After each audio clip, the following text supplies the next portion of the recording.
Hunter Biden pleads guilty. That is the subject of this evening's Talking Points memo. Now, if you watch and listen to me regularly, I predicted this whole thing would come down just the way it has today. But let's go through it. Okay. U.S. Attorney David Weiss, Delaware, in charge of investigating Hunter Biden. 5 years. The man looks into Mr. Biden's financial and other situations. 5 years. No case takes that long. 2, this morning, all right, Tuesday, Hunter Biden, through his attorney, pleads guilty to 2 misdemeanors, and he strikes a deal on a felony charge because he bought a gun using false information. So there's 3 separate charges. The misdemeanors are failing to file tax returns 2017 and 2018. He had, Hunter Biden, income in excess of $1.5 million in those 2 years. He didn't pay any taxes, but it's a misdemeanor. Can you believe this? Okay, 2 counts. All right, he owes the IRS more than $100,000. He should owe a lot more than that, but I don't know, because the IRS records are private, exactly how they came to that conclusion. But again, he's pleading guilty to this. The felony is 1 count of possession of a firearm by a person who is addicted to a controlled substance.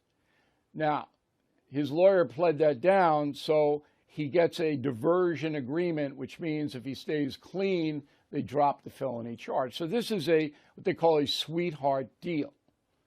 But it shouldn't be an outrage to anyone who's following the news, particularly the no-spin news, because you know the justice system in this country is corrupt, and it is. The federal level at the Department of Justice is absolutely, I think it's the worst since the Grant administration. I'm not going to get into that, but it's so bad in my lifetime. I mean, it's way worse than Watergate, even though Attorney General John Mitchell went to prison for covering up for Nixon. But anyway, let's get back to Hunter. Okay, he'll get probation, not going to jail. He's not going to go anywhere like that. This has already been agreed upon. And there is very little chance that the Justice Department will investigate Hunter Biden further, unless forced to, and I'll get to that in a moment. So they just wanted to get this out of the way because this embarrasses President Biden. Now, on May 4th, when there were all kinds of speculation that said Hunter Biden would receive a sweetheart deal, here's what I said on this broadcast. Go.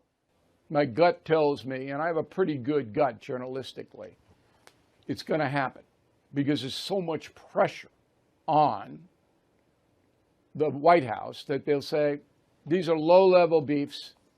Hunter won't go to jail. He'll plead guilty. No doubt in my mind, he'll plead guilty. Not going to fight it, not going in with a jury trial in federal court. Won't do it. Okay? And then he'll get a fine, which some friend will pay, and he'll get probation or public service, something like that. That's what I believe will happen. So we're marking this down, and when it happens, we'll play the tape. Presto! Again, May 4th. Okay? That is why you watch me and listen to me on the radio. Okay? But it wasn't hard. I'm not a genius. I just understand the corruption that's taking place. The Biden family, with Hunter Biden in the lead, has derived more than $10 million from shady foreign concerns. The House now is taking over the more serious investigation, which is, did Joe Biden get any of that money? Justice Department's not going to look into that.